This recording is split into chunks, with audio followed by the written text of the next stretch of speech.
ఇక్కడైతే కాకినాడ అర్బానికి ఎవరు వస్తారు అనుకుంటున్నారు? కొండబాబు గారా, చంద్రశేఖర్ రెడ్డి గారా? ఏమి సప్లో అండి. మరి చంద్రశేఖర్ రెడ్డి గారు ఉన్నప్పుడు మందు రేట్లు అయితే తగ్గాయంటే మరి ఇది ఎంతవరకు నిజం? అది ముందు చౌకమైంది, ఇప్పుడు పెరిమైంది. అంటే టీడీపీలో తగ్గిందా మందు రేట్లు? ఇందులో తగ్గలేదు, టీడీపీలోనూ తగ్గింది. మరి ఇప్పుడు పెరిగాయి, మరి ఈసారి ఓటు ఎవరికి వేద్దాం అనుకుంటున్నారు మీరు? మన మనసులో ఉంటుంది బాబు. అలా మందు తాగుతారు కదా మీరు, అంటే ఎవరికి వేద్దాం అనుకుంటున్నారు? అలాగే లేదా, మనం నచ్చినోడికి వేసుకుంటాం. అంటే టీడీపీకి వేస్తారా? అలాగ అన్నాం కదా, మనం నచ్చినోడికి. అంటే వైసీపీకి వేస్తారేమో. ఇప్పుడు ఏం చెప్పలేం, అది పోలింగ్ వెళ్ళినప్పటికి మనం వేస్తాం. ఎలాగనిపిస్తుంది అంటే మందు రేట్లు అంటే ప్రతి వాడికి మరి అమ్మఒడి పడుతుంది, దీన్ని పట్టించుకోవట్లే జనం. రైతు భరోసా పడుతుంది, ఎంత పడుతుంది? నెలకు సంవత్సరానికి వచ్చి పొలం పడిచేస్తున్నాడు. మరి ఇవన్నీ పెట్టినప్పుడు మరి మందు రేటు పెంచితే దీంట్లో కొంచెం దానికి తేడా ఉంది. మరి చాలా మంది జనం ఏమంటున్నారంటే టీడీపీలో ఉన్నప్పుడు మందు రేటు చాలా తగ్గింది, ఇప్పుడు చాలా పెంచేశారు అంటున్నారు. దాని మీద మీ ఒపీనియన్ ఏంటి? అప్పుడు టీడీపీలో కూలిపోయిన ఎంత ఉంటుందండి? అప్పుడు ఎంత ఉంటుంది? 300, 400 ఉంటుంది. ఇవాళ మీ ఇద్దరు బయటకు వెళ్తే 1200, 1300 తెచ్చుకుంటున్నాడు. వచ్చింది అలాగే వెళ్ళిపోతుంది అంట కదా? వెళ్ళిపోతుందండి. ఇప్పుడు 1000 రూపాయలు తెచ్చుకొని కూలిపోయినా ఎక్స్ట్రా 200 అవుతుంది. దీనికి బాధపడక్కర్లేదు. ముందు పెంచాడు అది ఏంటి మానిపించారని జనాలని. అయినా అన్న తగ్గుతలేదు కదా, రేట్లు అన్నీ పెరిగాయి. అయితే ఈసారి అయితే ఏ పార్టీ వస్తే బెటర్ అనుకుంటున్నారు? మందంటే నేను ఇక్కడ విషయంలో చెప్పలేనండి. అది నాకు మరి అక్కడైతే పిఠాపురంలో అయితే మాకు గీత గారు దెబ్బ ఉంటుంది, కానీ పవన్ కళ్యాణ్ వస్తారు. టీడీపీ అంటే దాంట్లో మీకు మందు రేట్లు అయితే తగ్గాయా టీడీపీలో? మరి ఈ వైసీపీలో ఎక్కువైపోయాయి. అంటే అప్పటికి ఇప్పటికి ఏమైనా తేడా అనిపిస్తుందా మీకు? గొప్ప తేడా అంటే ఎలాగండి? ప్రతి దాంట్లో rate, gas rate, current bill rate, మందు రేటు, కనీసం అన్నా క్యాంటీన్ 5 రూపాయలు భోజనం పెట్టి అది తీసి పడదండి జనం. మరి ఇదే పార్టీలోనూ మందు అయితే చాలా విపరీతంగా పెరిగింది అంటున్నారు. ఏంటి జనం పెరగలేదు ఈ వైసీపీలో చాలా ఎక్కువ. మీరైతే ఏ పార్టీకి వేద్దాం అనుకుంటున్నారు? ఇప్పుడు పెరిగింది అంటే చాలా ఎక్కువ పెరిగింది. మరి అప్పుడులో మరి ఎందుకు ఓటు వేసారు వాళ్ళకి? అప్పుడు ఓటు ఎందుకు వేసారంటారు? మంచి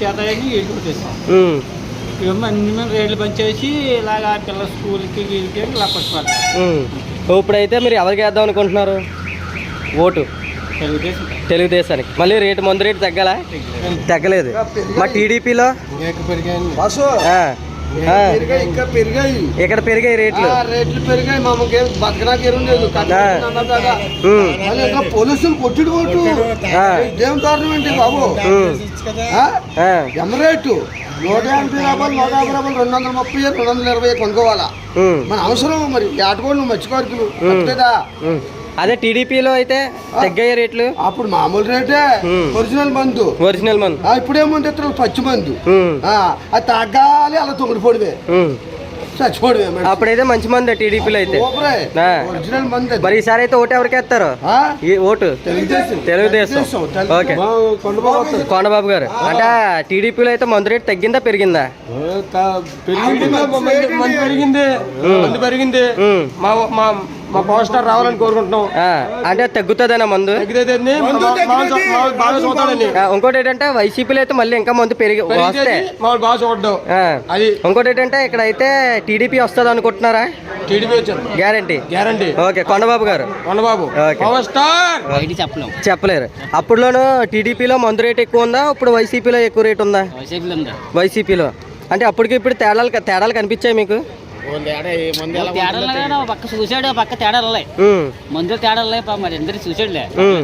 మరి అప్పుడు రాజకీయం బాగుందా, ఇప్పుడు నచ్చిందా మీకు ప్రభుత్వం?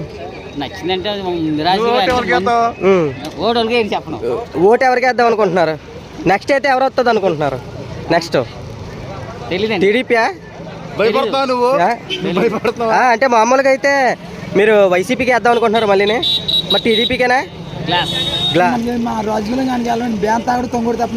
మరి అప్పుడు మందు రేట్ ఎక్కువ ఉందా తక్కువ ఉందా? అప్పుడు తక్కువ, తెలుగుదేశం తక్కువ ఉంది. ఇప్పుడు వైసీపీలో ఉన్నప్పుడు ఇప్పుడు కాయ 100 రూపాయలు 150, 200 చేసేది. తెలుగుదేశం ఉన్నప్పుడే బాగుంది. ఇప్పుడు ఇది వచ్చి ప్రజలు ఏడిపోతున్నాడు. మందులో క్వాలిటీ కూడా ఉందా? క్వాలిటీలు బోల్డ్ ఉన్నాయి. ఇప్పుడు వచ్చిన వైసీపీలో అయితే దరిద్రంగా ఉంది. తెలుగుదేశం ఉన్నప్పుడు ఎంహెచ్ మ్యాన్స్ క్లబ్ ఓసి ఇలా మంచి సోకి ఇచ్చింది ఫ్రీ ఆఫీ సలా బాగుండేది ముందు చెప్పుకుంటారు కదా ఏడు చెత్తమంది అడ్డమంది కలిపి జగన్ కూడా పంపించేస్తున్నాడు నీళ్ళు 2 నీళ్ళు తెచ్చేస్తున్నాడు. ఓకే ఓకే ఇప్పుడైతే నచ్చట్లేదు. నెక్స్ట్ ఎవరు కొట్టేద్దాం అనుకుంటున్నారు? కొండబాగు వెయ్యాలి టీడీపీ. కొండబాగు మరిన్ని అప్డేట్స్ కావాలంటే సబ్స్క్రైబ్ చేసుకోండి హర్ష టీవీ.